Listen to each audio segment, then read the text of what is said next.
After countless droppings on my own camera, I'm Robo Collector 64 here again, trying. This time, hopefully, it won't happen. Bringing you another review today. This time on Hunt for the Decepticons Bludgeon. He is a tank, Japanese tank, T-72, something like that. I've honestly forgotten. Up the bottom is hazard. To be honest, I'm just one, too lazy to check again, and two, I already forgot what type of tank it was. So yeah, I'm not gonna bother to research. If you guys want to tell me, go ahead. Thank you. Really, I've really been frustrated trying to do a review on this guy because I haven't had enough time with college and all that. Well, I'm entering college. I'm still doing my meetings and stuff. But yeah, back to the main point. He is bountiful with weapons. The usual tank nozzle to shoot missiles at your face, LMG, motors. That's really about it. He's actually pretty well armed. My only nitpick about the weapon choices is the LMG, because mine is kind of messed up. It's like curving downwards instead of straight. If anyone wants to make one of those jokes, I swear to God, I'm going to just block them. Don't even dare. Alright. Other really good things. Nothing really else bad about the tank mode other than nothing really than the machine gun. Details are incredible on this thing. They went all out on this, and I love Hasbro for that. I love the amount of details on this. Really makes this a worthy Voyager class to get. A lot better than the next one I'm going to do, in my opinion. Alright, let's see. Nothing else really. Oh, and bottom kibble, obviously. No Transformer comes without it lately. Or maybe. Well, mine does it. So let's just get on with the transformation now, shall we? Peg all these. I'm just going to skip to this because usually I do the legs first, but I'm going to show you guys why you need to do this. Probably more important to go first. There's a little peg that connects in here that connects to the peg hole in the actual loincloth armor. I don't know what to call it really. There. See?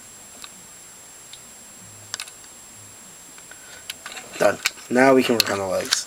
First, go here, turn this on the side, makes it easier. Pull on these until that happens on both sides. Flip this up. Pull these down.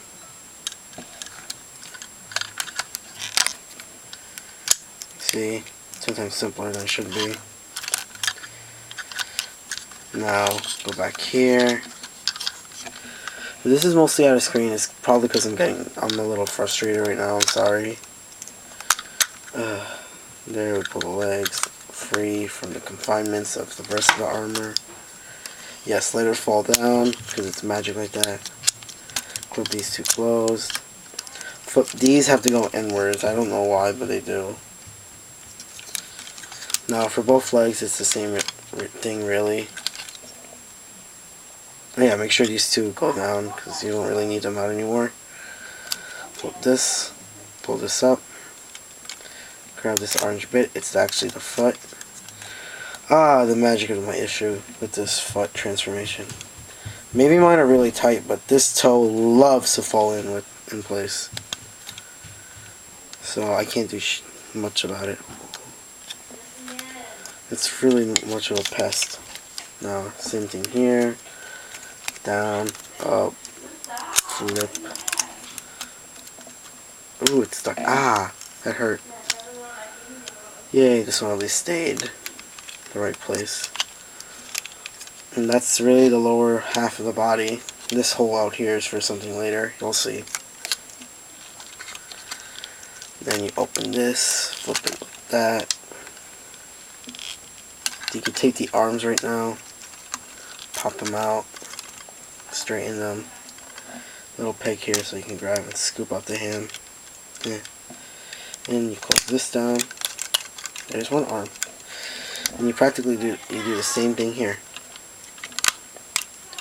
Bend, flip,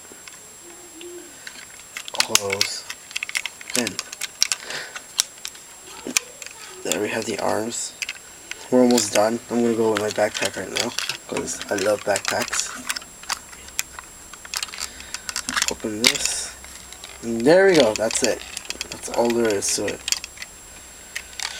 Now, here, I usually make a mistake here, but you push here all the way to the top, and until you make sure you hear a click. If it's not clicking, this thing is going to be really loose, and the thing is going to always fall off, like fall back out of place.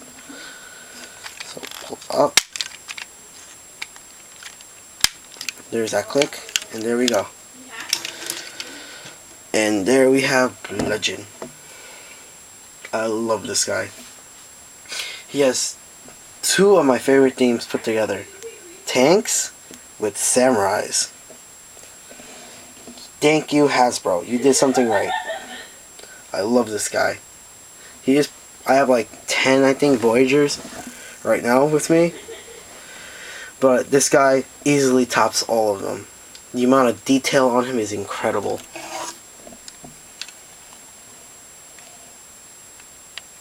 I love his freaking chest armor. I love how he's built. I love how it's kind of skeletal in a way. Like, there's skeletal parts for a samurai. Hence the bone.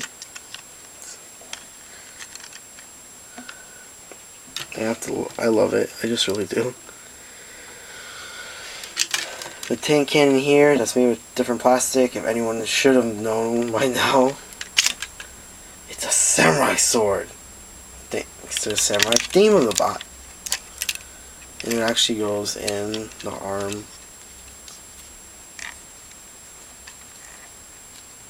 If there's a correct way to do this, someone should tell me, because I honestly always have such trouble putting it on. And then I have to turn it so it sticks out the right way. And here as well carries another sword, a smaller dagger, I guess. And that one just slides in. This hole, either one of these can go in there and he can store it. I'll use the short sword right now because I need to show you something with the long sword. So you can carry them around. He actually has storage for his sword. That makes it pretty cool. Now, to show you something that I didn't pick up until recently. My brother showed me it, not me. I didn't find this out, my brother did. That hole here is actually large enough for this to slot in. So what do we get? A double-bladed bludgeon. He can go Darth Maul on anyone right now. Ready to kick butt, take names, and just enjoy a good time of slashing Autobots to pieces. I have to say, I love it. I really do.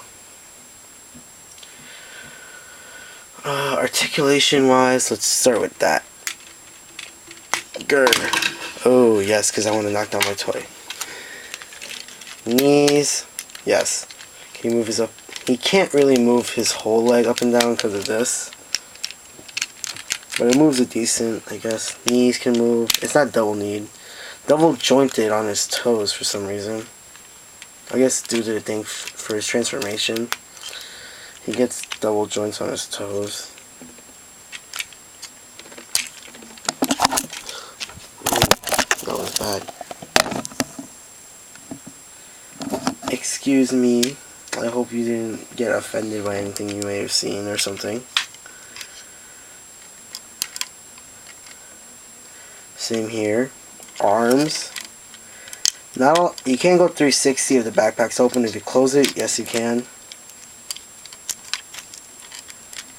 And then again, the shoulder blades are kind of a problem too. You just gotta move things out of the way and then you have 360. Double elbows. Then you go, for some reason. Obviously all due to transformation. Shoulder, wrist.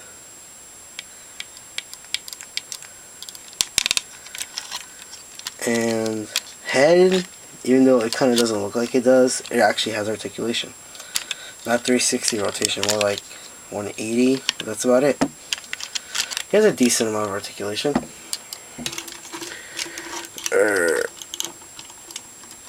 What do I really have to say about this spot though, really? I love it. It's awesome. He was well thought out. I mean, like, his detailing is incredible. I just love it, really. Pros. Coloring works. Looks nice. Incredible amount of detail for this one. Robot and vehicle, obviously. I love the whole skeletal samurai theme. It works really well. Cons, not so much. I guess the type of plastic they use kind of is an issue. Kind of wish they flipped that on the other side so it looks more like armor than just, hey, look, I'm just a part of a tank type of thing. I wish there was more you can do with the backpack than just split it open and just have it as a giant clump right there. Kind of feels like annoying. Like, it limits the amount of articulation you can have with this guy. Yeah, that's really about it. Being my shortest review right now for this guy that I've tried over 1,000,000 times for, I only really have to say, Robot Collector 64 here, signing out. Peace, people.